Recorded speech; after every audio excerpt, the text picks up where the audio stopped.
मूर्ख, अशिक्षित बनी रहे। यानी अंधेर नगरी और चौपट राजा। आप कह सकते जी हैं। जी, मैंने बार बार लिखा भी छौड़ा दानों के बारे में भी कि यहाँ के अंदर लोकसभा प्रत्याशी हैं, हो सकता है भविष्य में आप हमारे सांसद रहेंगे, लोगों का प्यार रहेगा। तो क्या आपसे सवाल रहेगा कि आपके बेटा कभी दंगा में आएंगे या रैली में आएंगे? सर, कड़वी सवाल है सर। ये तो संभव नहीं है। आप सत्ता में आप हैं, कुर्सी पे आप बैठे हैं महाराज, तो सवाल हम कहाँ जाएंगे करने? आसमान नहीं ना जाएंगे? देखिए, जो मुद्दा आप उठा रहे हैं जी जी उसको हम लोग अपने शब्दों में कहते हैं जी। कि ये लोग एक विचारधारा वाले हैं जिनका ये सोच है कि हम नेता, अब मेरे बाद मेरा बेटा। सर, बार बार देखा जाता कई आम लोग, गरीब लोग, गोबर भक्त, अंध भक्त दंगे में, रैली में नजर आते हैं। कभी आपने देखा होगा कि या किसी नेता और मंत्री का बेटा किसी दंगा और किसी रैली में शरीक हो? ये आप लोगों के लिए मैं बोल रहा हूं कि इस पर ध्यान देने वाले। नमस्कार, इस वक्त हम लोग मोतिहारी में हैं और हमारे साथ हैं बेतिया लोकसभा के प्रत्याशी डॉक्टर मंजर नसीम, और बहुत ही लोगों के साथ काम करते हुए नजर आते हैं, हर जगह पहुंचते हैं। और हाल ही में पिपरा में, दरपा में एक कांड हुआ है जिसका नाम है दंगा, और दंगा को भड़काने का आजकल कुछ लोग हिंदूवादी और मुस्लिमवादी कर रहे हैं और दो पक्षों का नाम देकर उसमें वोट की राजनीति कर रहे हैं। तो आइए हम इनसे बात करके जानते हैं कि ये भी कल सर पहुंचे थे और इन्होंने क्या किया, और आज डॉक्टर संजय जायसवाल जो वर्तमान सांसद महोदय हैं वो भी पहुंचे थे, लेकिन उन्होंने ताली बजवाने का काम किया, जिससे हमारा जो राय है एकदम सही नहीं है। सर से सवाल करते हैं। अच्छा सर, ये दंगा फसाद हो रहा है पूर्वी चंपारण जिले में 4 जगह हो गया, इसमें आप क्या कहना चाहते हैं? ये होना चाहिए दंगा? देखिए, हम जहाँ तक समझते हैं कि लोग बड़े अमन चैन वाले लोग हैं, बिहार के लोग। ये बहुत पुरानी सभ्यता है, हज़ारों साल, 2000 साल पुरानी हिस्ट्री है हमारी। और ये इस बिहार ने पूरे देश में राज किया है, सैकड़ों साल, हज़ारों साल तक जो राज चला, कभी ये सब दंगा फसाद नहीं हुआ। ये अभी के कुछ सालों में ये हमें देखने को मिल रहा है कि कुछ लोग प्रायोजित तौर पे जी जी, योजनाबद्ध तरीके से अपनी फ़ायदे के लिए, अपनी सरकार, कुर्सी, अपने वोट के फ़ायदे के लिए इस तरह के लोगों के अंदर भावनाएं भड़का करके, ताकि उनको उन मुद्दों से भटकाया जा सके जो उनकी ज़रूरियात है। तो ये काम अभी हम देख रहे हैं कि कुछ सालों में ये बढ़ा है। और आज भी कुछ जनप्रतिनिधि, जो मैं बता रहा हूँ कि कल जब मैं गया था, तो मैं आपको बताऊं कि कल मैं जब गया तो मैं उन लोगों से मिला जो पीड़ित थे। उस घटना के पीड़ित लोगों के बीच मैं, अभी फ़ोटो आप दिखा सकते हैं, मैं गया था तो कुछ फ़ोटोज़ होंगे उसके, तो वो उन लोगों के बीच मैं गया, उनसे अपनी सहानुभूति प्रकट की, उनका हाल चाल पूछा, उनकी दवाइयाँ चल रही हैं, इलाज हो रहा है कि नहीं, ये सब जाना, उन लोगों से बातचीत की। कुछ उसमें से मोतिहारी और कुछ पटना में एडमिट हैं, उनका भी हालचाल मैंने जो डॉक्टर ट्रीटमेंट कर रहे हैं उनसे लिया। तो लोगों के अंदर जब मैं गया, हमारी सब बात हुई, तो उनके अंदर एक हमने संतोष का भाव देखा। और यही करना चाहिए था। लोगों में उग्रता तो दिखाई आपको शायद नहीं दिया होगा जब आप गए, तो लोगों में नहीं, लोग थोड़े से लग रहे थे कि उत्तेजित थे, लेकिन मैंने हमारी बातों से वो बहुत संतुष्ट दिखे और शांत दिखे।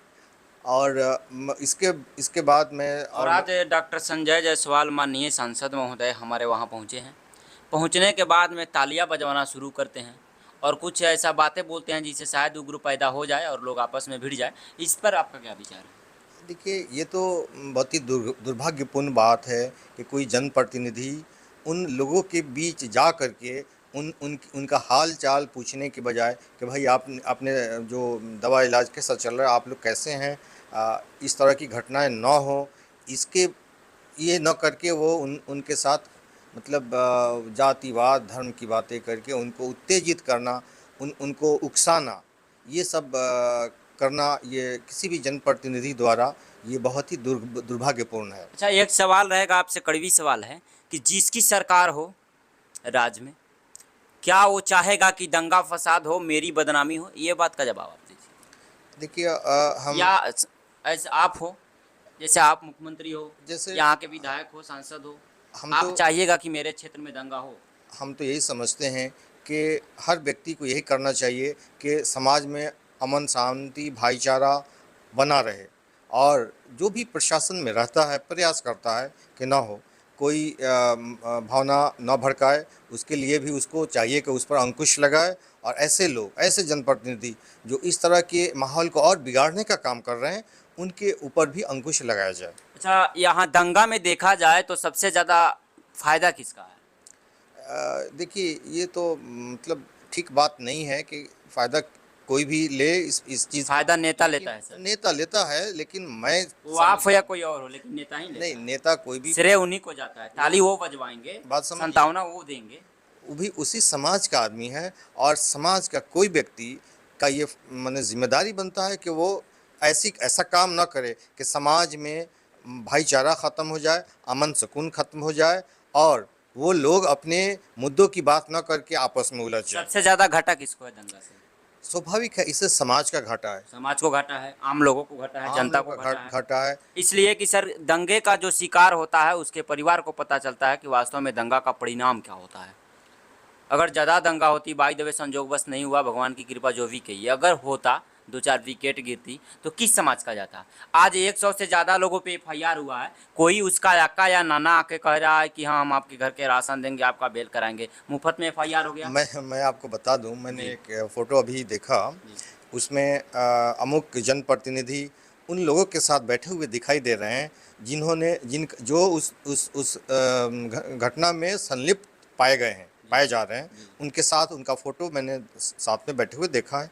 ये एक तरह की साजिश और ये प्लानिंग का हिस्सा है, आप प्लानिंग का समझिए। हिस्सा है जी। आप ये लॉन्ग टर्म प्लानिंग है और ये लोग, इस तरह के लोग कुर्सी और सत्ता के लिए मतलब व्याकुल रहते हैं और समाज में इस तरह की घटनाएं कराना इनके लिए ये अभ्यस्त हैं। तो आपके कहने का हिसाब से डॉक्टर संजय जायसवाल ही हिंदू मुस्लिम का ये एक आप चाल रचे नहीं, हुए नहीं, हैं, मैं माने किसी का में नाम भी हो सकता है। देखिए, मैं किसी का नाम नहीं ले जी सकता, जी लेकिन ये जो भी व्यक्ति या जनप्रतिनिधि या कोई भी पार्टी इस तरह की विचारधारा को लेकर के आगे बढ़ती है, वो देश और समाज के लिए अच्छा नहीं है। जैसे सर देखा जाए तो यहाँ पूरा छौरा दानो जो है बेतिया संसदीय क्षेत्र में आता है, पश्चिमी चंपारण में, और पूरा कीचड़ से भरा हुआ है छौरा दानो। छौरा दानो में समझिए तो एक क्या बोलते हैं, रक्सौल का सरिस्वा नदी बहता है, और वहाँ कभी भी मंत्री महोदय नहीं आते हैं, और उसके बाद वोट मांगने भी शायद नहीं आते हैं। लेकिन जब हिंदू मुस्लिम विवाद हुआ तो नंगे पांव दौड़े चले आए, वो भी एफआईआर होने के बाद तुरंत नहीं आते हैं।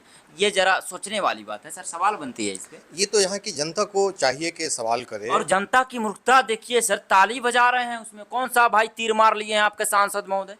ये तो जो सवाल आप कर रहे हैं, जी जी इसमें हम ही लोगों का दोष है, समाज का, कि हम अपने मुद्दों पे वोट नहीं करते हैं। हम लोग किसी के बहकावे में आकर के धर्म और जाति के आधार पे वोट दे देते हैं, जिससे हमारा बच्चों का जनरेशन, हमारा भविष्य, देश का भविष्य सब खराब होता जा रहा है। और आप देख रहे होंगे कि जो नई जनरेशन आ रही है, उसके अंदर शिक्षा की बड़ी कमी है, बहुत कमी है। और जो लोग इस व्यवस्था में हैं, सत्ता में हैं, वो लोग नहीं चाहते हैं कि समाज में शिक्षा का स्तर बढ़े, क्योंकि उनको ख़तरा है और वो हमेशा सत्ता में बने रहें। इसके लिए उनके लिए ये ज़रूरी है कि जनता मूर्ख, अशिक्षित बनी रहे। यानी अंधेर नगरी और चौपट राजा। आप कह सकते जी हैं। जी, मैंने बार बार लिखा भी छौड़ा दानों के बारे में भी कि यहाँ के अंधेर नगरी, यहाँ तक कि देखा जाए 25 साल से 5 बार डॉक्टर संजय जायसवाल ही यानी उनके पिताजी और वो मिलकर राज कर रहे हैं। डॉक्टर समीम अहमद जी दूसरी बार, लेकिन वहाँ की स्थिति देखा जाए नरकटिया की तो वहीं है। ये एक आदमी को हम ब्लेम नहीं कर रहे हैं, सवाल आप सत्ता में आप हैं, कुर्सी पे आप बैठे हैं महाराज, तो सवाल हम कहाँ जाएंगे करने, आसमान नहीं ना जाएंगे।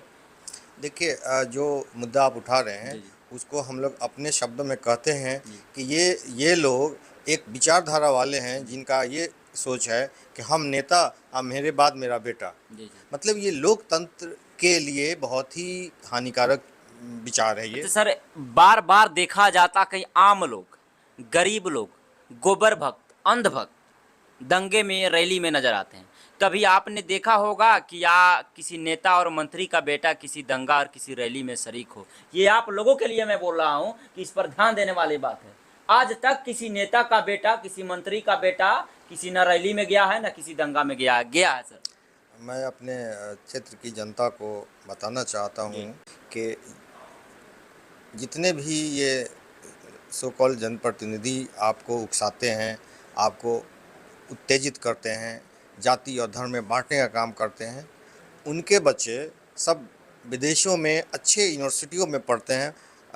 कभी समय हो तो हम सबका नाम बता देंगे।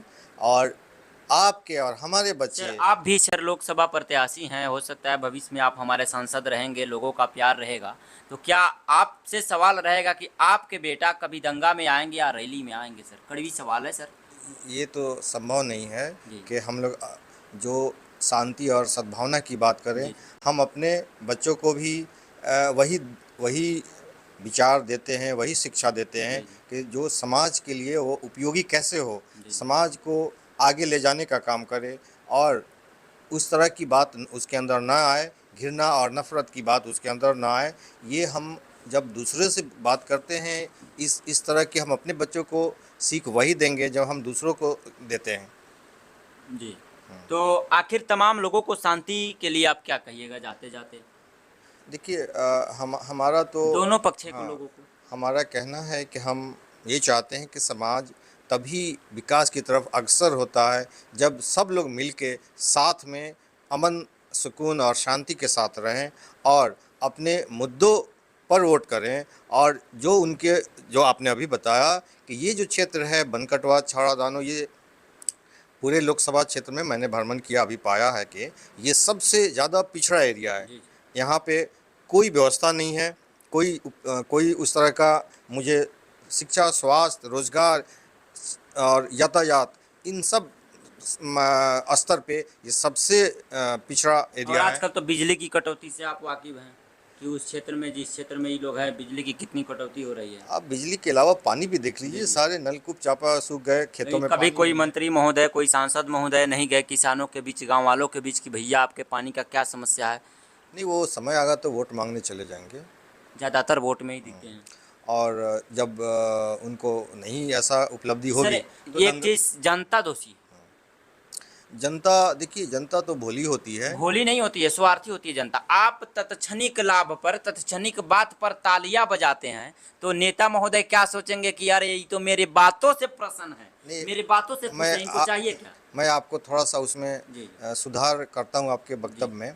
आपने कहा कि जनता स्वार्थी होती जी है, मैं चाहता हूँ जनता स्वार्थी हो। जी कैसे? जी देखिए, जनता को चाहिए कि वो वोट देते वक्त स्वार्थी हो जाए, जी जात के नाम पर जी किसी को वोट ना करे, धर्म के नाम पर किसी को वोट ना करे।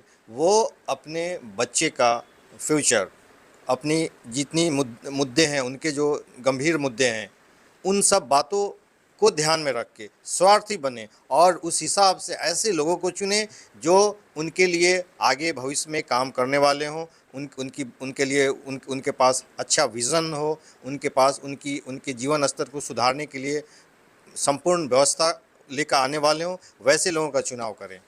अभी हमारे साथ जुड़े थे, जो आप देख लिए कि डॉक्टर साहब ने हमारे साथ जुड़ा, और डॉक्टर साहब किस तथ्य से, बारीकी से अपने बातों को रखा जो आपको समझने वाली चीज़ है। जब तक आप जात में, पात में, वोट में, गंजी पर, मीट पर, लुंगी पर वोट दीजिएगा और ताली बजाइएगा झूठ मूठ का, तब तक आपको न्याय नहीं मिलने वाला है। आप स्वार्थी बनिए, लेकिन स्वार्थ यहाँ मुर्गा, मीट और दारू नहीं देखना है, स्वार्थ बच्चे का भविष्य देखना है। जब तक आपका बच्चा शिक्षित नहीं होगा, अगर आप ही की तरह होता रहा, ताली बजाता रहा, तो आपका कल्याण नहीं होगा। फिलहाल आपका राय क्या बनता है कमेंट बॉक्स में जरूर रखिएगा। आप देख रहे थे चंपारण मीडिया और मैं मनदीप कुमार। जय हिंद, जय बिहार।